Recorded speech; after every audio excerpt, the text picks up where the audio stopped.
Nah, kita mulai dari awal nih. Ini kisahnya bisa ketemu di Duratun Nasihin, bisa ketemu di Kasyafatul Qulub, bisa ketemu di Qisasul Anbiya nih. Ini ada sebuah hadis di mana waktu itu Rasulullah SAW menceritakan kepada para sahabat yang lagi berkumpul bahwa kelak di padang mahsyar nanti itu ada seorang nabi yang bawa pedang dan nggak punya pengikut. Nah, sehingga Rasulullah SAW tersenyum melihat itu. Kemudian para sahabat nanya, "Gimana? Apa gimana ceritanya?" Kemudian Rasulullah SAW cerita, ada seorang nabi yang namanya Sam'un al-Ghazi. Kalau di dalam bahasa Inggris sering disebut Samson. Samson and Delilah kalau kalau di bahasa Inggrisnya. Kalau di bahasa Arabnya Sam'un al-Ghazi. Beliau ini adalah seorang, nabi yang, hidup di zaman ketika itu, di zaman seorang raja yang sangat zalim, penyembah berhala. Sehingga, Nabi Sam'un ini mempunyai kekuatan yang luar biasa, sehingga dia tidak bisa terkalahkan oleh pasukan raja ini walaupun pasukannya banyak, semua kalah semua sama Nabi Sam'un ini. Sampai kemudian raja ini penasaran, dia panggil istrinya, istri Nabi Sam'un. Dia bujuk, "Coba cari tahu apa kelemahan, suamimu? Kok bagaimana ini repot banget hidup begini, bener nggak? Nggak bisa dikalah-kalahin." Nanti, istrinya dijanjikan hadiah emas, perhiasan, dan sebagainya.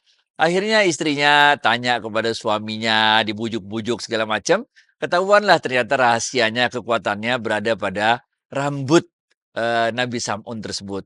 Maka diikatlah, Nabi Sam'un ini dengan rambutnya sendiri ya, waktu dia lagi tidur oleh istrinya, sehingga Nabi Sam'un kehilangan, kekuatannya, sehingga bisa dikalahkan oleh raja. Pada saat dia udah disiksa oleh raja karena kekuatannya hilang waktu itu, padahal ini adalah kekuatan yang nggak boleh diceritakan kepada siapapun oleh Nabi Sam'un, maka Jibril turun diutus oleh Rasulullah, oleh Allah Subhanahu wa taala. Kemudian Jibril bertanya, "Wahai Nabi Sam'un, apa permohonanmu kepada Allah?" Kemudian Nabi Sam'un mengatakan, "Kembalikan wahai Allah kekuatanku untuk melawan raja yang zalim ini, dan setelah itu aku berjanji akan terus berjihad di jalanmu, akan terus beribadah di jalanmu 1000 bulan." Nah, ini ceritanya ini nih, ceritanya ini. Kemudian diberi lagi kemudian kekuatan oleh Allah, dihancurin semua, istananya, semua pada meninggal kecuali Nabi Sam'un. Kemudian beliau selama 1000 bulan terus, menegakkan, menyebarkan, agama Allah ini. Para sahabat yang mendengar cerita itu jadi terharu. "Ya Rasulullah, bagaimana dengan kami yang umur ini cuma sekitar 60-an? Padahal Nabi Sam'un itu berjuang di jalan Allah 1000 tahun, 1000 bulan, nah itu 83 tahun. Rasulullah SAW terdiam, kemudian turun Jibril. Nah, ini turunlah ayat yang bunyinya, "Ba'da a'udzubillahi minasyaitonirrajim, inna anzalnahu fi lailatul qadr wa ma adraka ma lailatul qadr, lailatul qadri khairum min alfi syahrin." Suatu malam yang lebih baik daripada 1000 bulan. Tanazzalul malaikatu waruhu fiha, diturunkanlah malaikat bersama Jibril, malaikatu waruhu fiha biizni rabbihim min kulli amrin. Dengan izinnya Allah semua diatur oleh Allah, hatta matla'il fajr. Salamun hiya hatta matla'il fajr. Ini awal cerita dari cerita malam Lailatul Qadar 1000 bulan. Sehingga para sahabat yang mendengarnya merasa senang, merasa tenang karena mereka diberi suatu keistimewaan hanya dengan menemui atau beribadah di dalam satu malam, yaitu malam Lailatul Qadar ini, maka setara dengan apa yang dilakukan oleh Nabi Sam'un selama 1000 bulan tersebut. Ya, kalau tadi kita cerita tentang asbabun nuzulnya, sebab turunnya ayatnya, sekarang kita akan coba bahas ayatnya itu sendiri, suratnya itu sendiri. Ingatkan dulu ketika Allah Azza wa Jalla ingin menciptakan manusia pertama kalinya, Nabi Allah Adam alaihissalam. Para malaikat waktu itu bertanya pada Allah, "Wahai Allah, mengapa engkau mau menciptakan makhluk yang namanya manusia? Bukankah manusia hanya akan membuat kerusakan di muka bumi dan melakukan pertumpahan darah?" Benar. Allah kemudian mengatakan, "Aku lebih tahu daripada kalian, maka tetap menciptakan manusia pertama, yaitu Nabi Allah Adam alaihissalam." Benar nggak? Nah, Setiap malam Lailatul Qadar, setiap malam Lailatul Qadar. Cuman setahun sekali. Malaikat itu punya banyak kerjaan, semua sibuk dengan tugasnya masing-masing. Ada yang bagian nyabut nyawa, ada yang bagian-bagian rezeki, ada macam-macam tugasnya sendiri-sendiri. Ada yang bagian ngatur hujan, ngatur segala macam, benar gak? Tapi dalam malam Lailatul Qadar itu Allah katakan kepada malaikat-malaikatnya, "Tanazzalul malaikatu waruhu fiha." Maka turunlah kalian semua. Udah, tinggalin kerjaan, benar gak?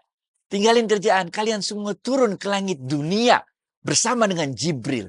Nah, jadi malam Lailatul Qadar itu bukan aja malam yang dinanti-nantikan oleh kita manusia untuk ketemu malam Lailatul Qadar itu, tapi juga malam yang dinanti-nantikan oleh malaikat.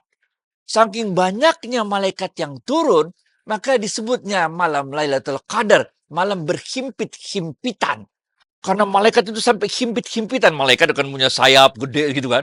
Itu himpit-himpitan. Kayak kita kalau nonton, kalau dulu saya suka nonton di GBK tuh, pertandingan bola final tuh. Dempet-dempetan malaikat itu. Turun, ngeliat Allah lagi mau show off. Allah lagi mau mempertontonkan kepada malaikat-malaikatnya yang dulu mempertanyakan. Lihat, kayak apa itu makhluk manusia yang dulu pernah kalian pertanyakan ketika aku mau ciptakan. Jadi itu berbondong-bondong malaikat dipimpin oleh Jibril turun ke langit dunia ngelihat kelakuan manusia. Nah, disitulah kemudian malaikat takjub. Bagaimana manusia-manusia yang waktu itu dipertanyakan ternyata malam itu beribadah kepada Allah. Nangis, tahajud. Wah, luar biasa sekali kecintaannya kepada Allah. Luar biasa sekali kecintaannya kepada Rasulullah SAW. Nah, sehingga para malaikat dipertontonkan, dipamerkan oleh Allah. Inilah makhluk yang dulu kalian pertanyakan. Nah, ini kayak model begini taatnya kepada aku, kata Allah. Benar ya. Tanazzalul malaikatu waruhu fiha biizni rabbihim min kulli amrin. Walaupun itu semua ditinggalin kerjaan sama malaikat, urusannya sama Allah. Udah, beres semua dah. Salamun hiya hatta matla'il fajr. Semua dunia damai, tenang, tentram sampai terbitnya fajar. Jadi malaikat-malaikat itu turun, lalu mereka terbang ngelilingin dunia, ngelilingin bumi ke arah timur, ke arah terbitnya matahari. Karena kan dunia itu muter gitu kan ya. Jadi ada yang makin mendekati pagi. Itu begini. Itu sebabnya dalam hadis lain disebutkan, pada pagi hari setelah malam Lailatul Qadar itu, mataharinya adem gitu. Mataharinya nggak mencorot mencreng. Kenapa? Ini kalau dalam hadisnya disebut tertutup oleh rombongan malaikat yang terbang mengelilingi bumi ke arah timur itu gitu loh. Pada saat itulah ketika seseorang, dijelaskan juga dalam hadisnya, Jibril akan menyapa setiap orang yang ditemuinya. Benar gak? Itu nanti kalau kita dalam malam Lailatul Qadar itu, kita ngerasanya jadi aman, tenang, damai.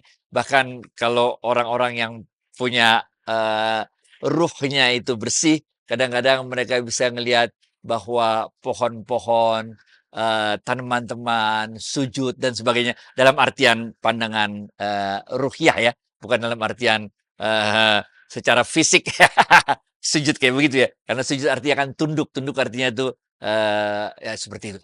Ini jadi adalah malam yang luar biasa sekali, di mana dalam malam itu kalau kita melakukan suatu amal soleh, maka dia akan dicatat seakan-akan kita melakukan amalan itu selama 1000 bulan. Sebagaimana Nabi Sam'un al-Ghazi tadi yang kita sebutkan.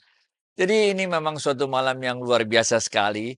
Yang kalau kita kan mudik tiap tahun sekali. Ya ini malaikat men mudik tiap tahun sekali di malam Lailatul Qadar. Udah.